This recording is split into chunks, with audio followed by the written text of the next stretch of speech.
Congratulations, we've made it this far, and welcome to the last math swag of the year. Reflection time. In Google Classroom, please view the responses from last swag by clicking on the Responses link. Which were your favorites? Which ones could really help? Please push pause and add your thoughts in the class comments section below. Now it's time to reflect on what went well for you over the last 6 weeks. Click on the What Went Well link in Google Classroom and add your thoughts. This is the last unit for kindergarten. It's Unit 6. Your 3 focus are coin identification, personal financial literacy, and then an overall review. Coin identification is 5 days, and it's a K.4. It's identify coins in order to recognize the need for monetary transactions, including pennies, nickels, dimes, and quarters. And the text there, the verb is identify, and in that case, the students don't need to know the value of the coins. They just need to be able to identify the coins. And the importance here is to recognize, like, a lot of our coins now have different fronts and different backs. So you need to make sure that that you're bringing in different types of coins where they can see different fronts and backs on the coins. And then talk about now what the color of the coins are and how the edges are, so that even if the coins fronts or backs are looking different, that they can still be able to identify the coins maybe by a different attribute than the front or the back. So are the edges smooth or rigid, or if it's a copper coin or a silver coin, the size of the coin maybe to be able to identify it other than the front and the back. The next 4 TEKs are the K.9 TEKs, and these are the personal financial literacy TEKs. You'll spend 10 days on these. And a lot of these you might have already touched on in social studies. The first one is A, identify ways to earn income. The second one is differentiate between money received as income and money received as gifts. List simple skills required for jobs. And then D is distinguish between wants and needs and identify income as a source of as a source to meet one's needs and wants. And feel free to bring in social studies resources if you have them. There are resources in your lessons, but these certainly cross curriculum very easily. And you're just being able to identify, differentiate, list, and distinguish. So the verbs are lower level here, but at the same time that kindergartners will struggle with being able to do these with these personal financial literacy. But the bulk of the 6 weeks is just 17 days of review. And when you're looking at your 1-pager, the last bullet, it tells you what the primary focus areas. And we're talking about counting, the order of numbers, and understanding addition and subtraction as separating and joining, and then comparing objects by the measurable attributes, and that's weight, capacity, and length. And then when you're looking on the learning plan, when you go all the way down, there's some different types of lessons from teacher-created materials that have been dropped in. And one of the task cards that we're going to do virtually are going to just be walking you through one of the teacher-created materials so that you feel a little more comfortable being able to use it. So again, this last unit is Unit 6. You're going to spend 5 days on coin identifications, 10 days on personal financial literacy, and then 17 days on review. So that will be your 6 weeks.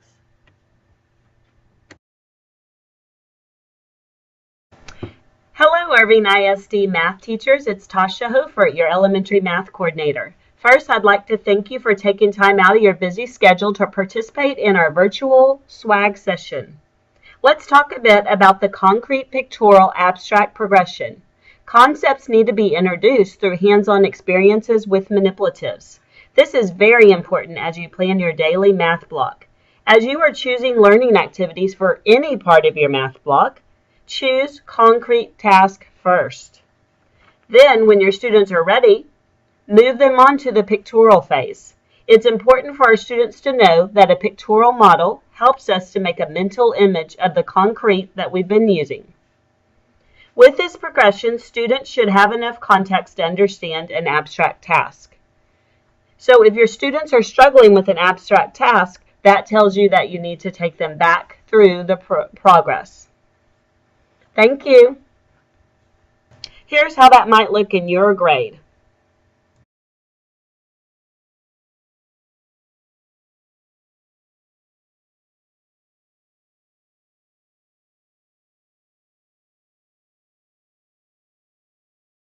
In the learning plan, here in the review previous text, you're going to see some teacher created materials, and these are all dealing with K.3 A, B, and C, which is your adding and subtracting text. You're going to see lesson 18, how many in all modeled. And when you click on the link, you're going to open up to a folder. And in the folder, you'll see a PowerPoint folder, a student guided practice folder, and a teacher guide.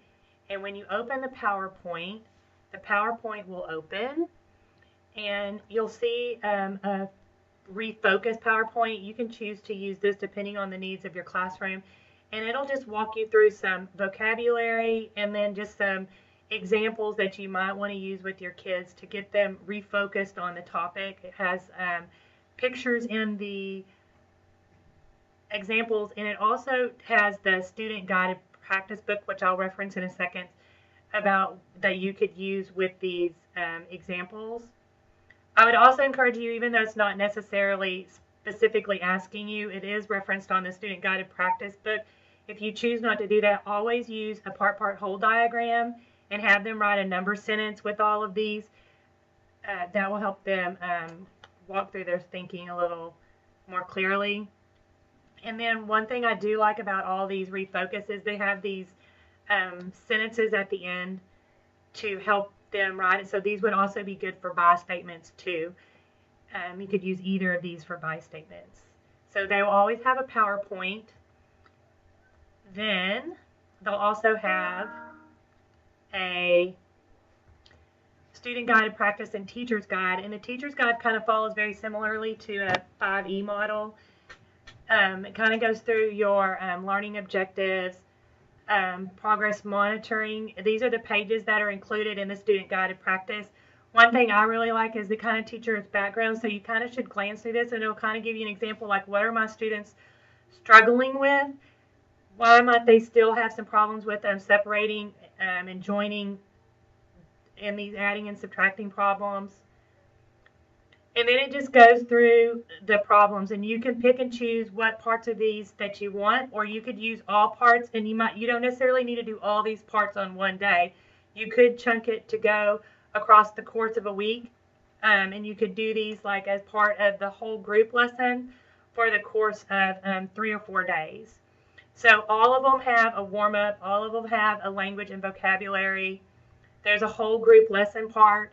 And this says 40 minutes. You could chunk up the I do, we do part to do for 2 or 3 days.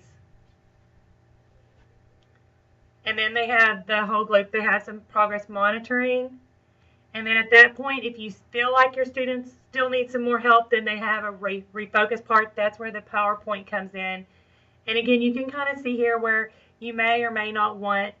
You may want to do more with your kids. You may need to do less. This whole unit, this whole part of the unit is based on what your kids need at this time. And here I want to get down to the bottom of this lesson because these sentence frames, again, are a great place for you to find things for higher order questioning. And it's also a good place to find for writing your by statements.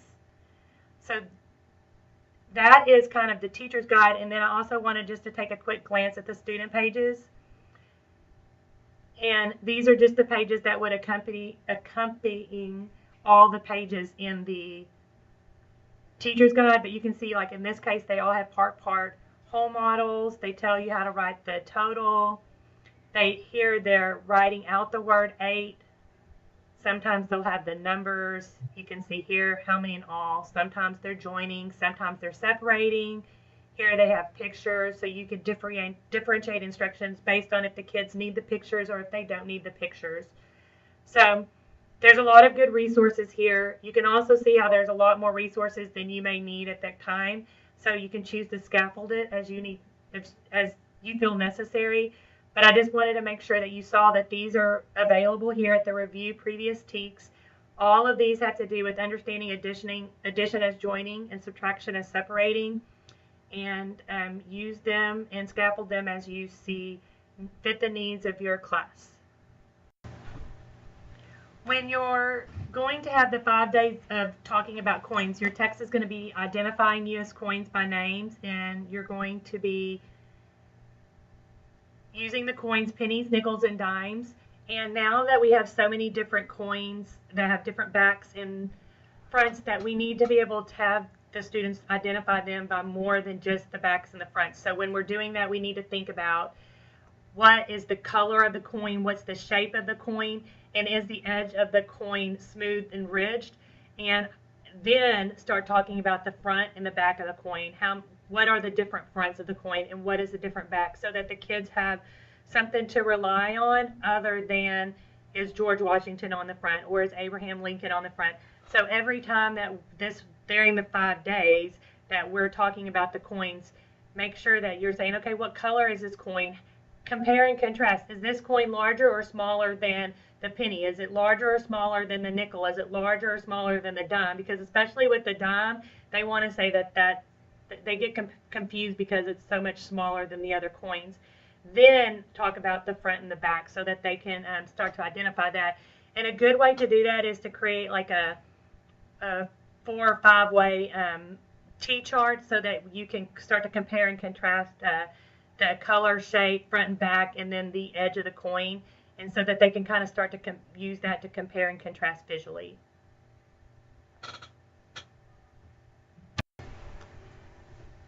In the small group stations, there is a matching coin game that is from Everyday Math, and the purpose is just for the students to be able to play this independently. You will need to create cubes where there's coins on heads and tails of coins on the cube, and then the kids would roll the cubes, and then there would be a tray of coins out, play or real coins out, and the kids, after they roll the cube, would match that cube side, head or tail, to a coin in the tray. And then before they start, they could set up whoever collects the most dimes or fewest pennies, and then whoever gets whichever one of those is the winner. And basically it's just so that they get comfortable being able to identify heads to tails and tails to heads of different types of coins. And since the tech is identify, they also need to be using the word penny, nickel, dime, or quarter when they are rolling that coin. They need to be using that word so that they are identifying what they're rolling and matching.